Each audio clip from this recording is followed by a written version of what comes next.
Back here on First Things First, CBS Sports Radio host Damon Amendola joins us now. Good morning, Damon. Yay. Happy New Year. How we doing? We are doing great. Thanks for being with us. I know this guy. I know this guy. Good stuff. All right, Damon, let's talk about the Patriots. They ended the 2018 season on a high note, beating the brakes off the New York Jets. The months prior, however, more of a medium note, low note, not great, but also not an issue since they still earned themselves a bye for the 9th straight season.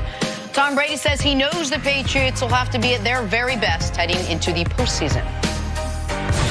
This time of year is just figuring out a way to get the job done. You know, there's a lot of good football teams playing right now. You know, some teams have played better early in the year, some teams have played better late in the year, and you know, this time of year, you don't play a good game, and that's your season, and you're watching other teams move on.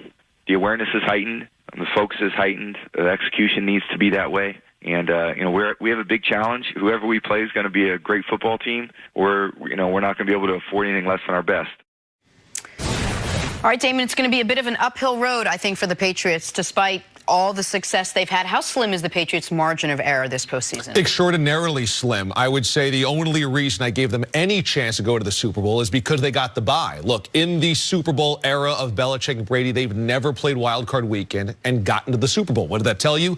They've got to get the rest. They've got to get home field advantage. They've got to play at Gillette Stadium, where quirky, interesting, scary, spooky things tend to happen to opponents. Headsets go out. It's interesting how that always seems to happen. So that's the only reason that I say that they can make it, is because they get the bye. And with the Chiefs, you never know. If they lose a divisional round game, which they are certainly prone to do over the course of their history, the Patriots suddenly host both games of the playoffs, and then we see them in the Patriots potentially in the Super Bowl again. But this Patriots team, this is fool's gold at the end of the season. Week 16, week 17, they beat up on a couple of rookie quarterbacks, a couple of bad AFC East divisional opponents, and went out in style against a coach that's not coming back in Todd Bowles. So if you think that the Patriots got healthy suddenly, I think you're whistling past the graveyard. The Patriots truly are the team that struggled against the Steelers, that got blown up by the Lions, that got blown up by the Titans, that got blown up by the Jaguars. They're just not the same team they have been in recent years. And this reminds me, I was covering the Patriots in Boston in 2009 when they ended up going 10-6 and losing the wild card round of the Ravens. That was a season earmarked by a lot of mile markers over the course of the season where you said, this doesn't feel like the Patriots. They had a couple of guys, Adalia Thomas, who Bart knows very well, and Randy Moss show up late to practice. There was a snowstorm late in the season. Belichick sent them all home, said, don't even come to practice. And that became kind of a big deal, like, wow, what's going on? This stuff never happens in Patriot land. And I feel the same way. There's not the same type of friction with the coaching staff, but there was a sense all that year in 09, this team just isn't right. And they lost in the wild card round, and it just felt like, okay, they've got to reset, and they did after that. That was the last season to me that made them feel this vulnerable. And just the numbers, that's the last season they had this many losses in a year. That's the last season that Brady was this statistically mediocre in a year. There's a lot. The case for the Patriots is a simple one. They're undefeated at home. They are guaranteed to play at least one, and if they get past that one, maybe both playoff games at home. And in a conference where seemingly nobody's got playoff experience, like look at who those other quarterbacks are. You have Rivers and Luck as the 5 and the 6 seed, but Watson and Mahomes and Lamar Jackson, they have a guy who has more experience than basically the rest of the field combined times 2. That's the case. But if you're just watching them, there isn't really a great case. If you're just watching them, the case is, it's the NFL playoffs, anything can happen. They don't do anything great.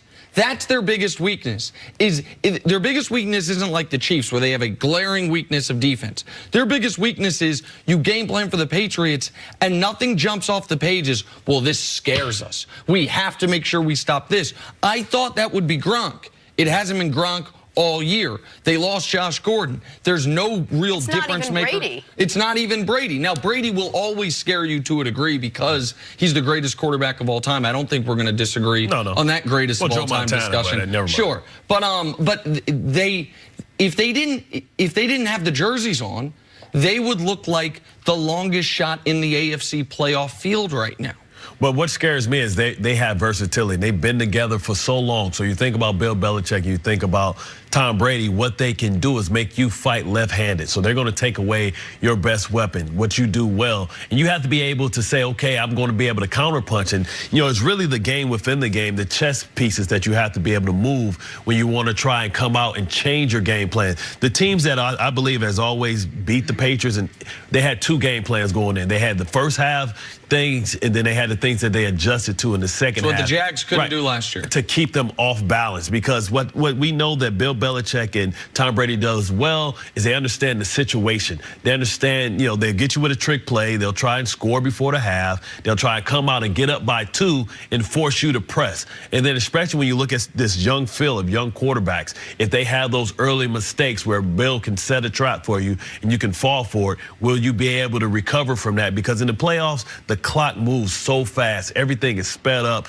in your heart rate and in the whole atmosphere.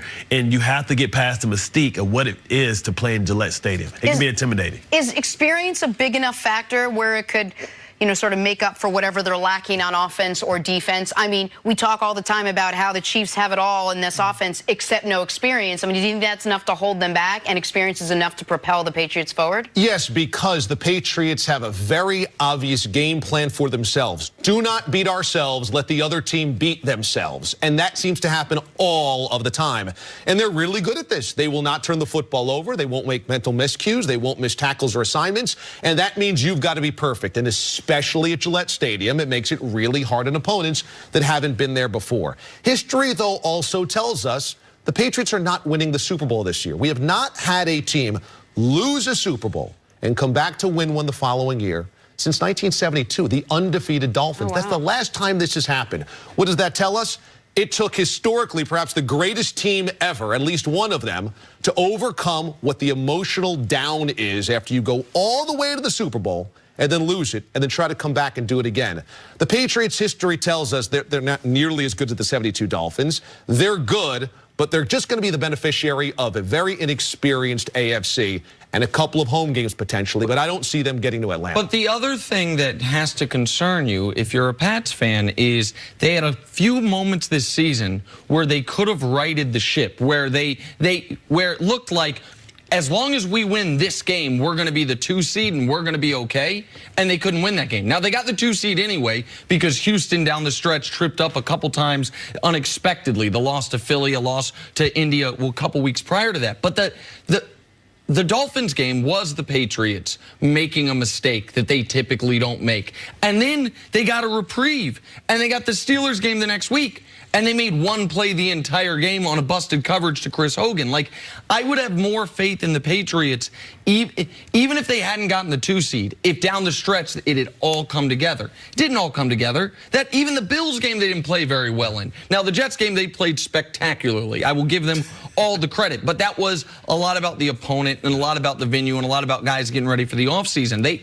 The Patriots have had opportunities this year to say, oh, they're figuring it out. Like a few years ago when I thought the defense was a disaster, and then by December it's like, oh, in December, #1 scoring defense in football. They haven't shown that to me. Maybe they'll make me look stupid this year. Maybe it's going to be like, oh my God, you picked against the Patriots.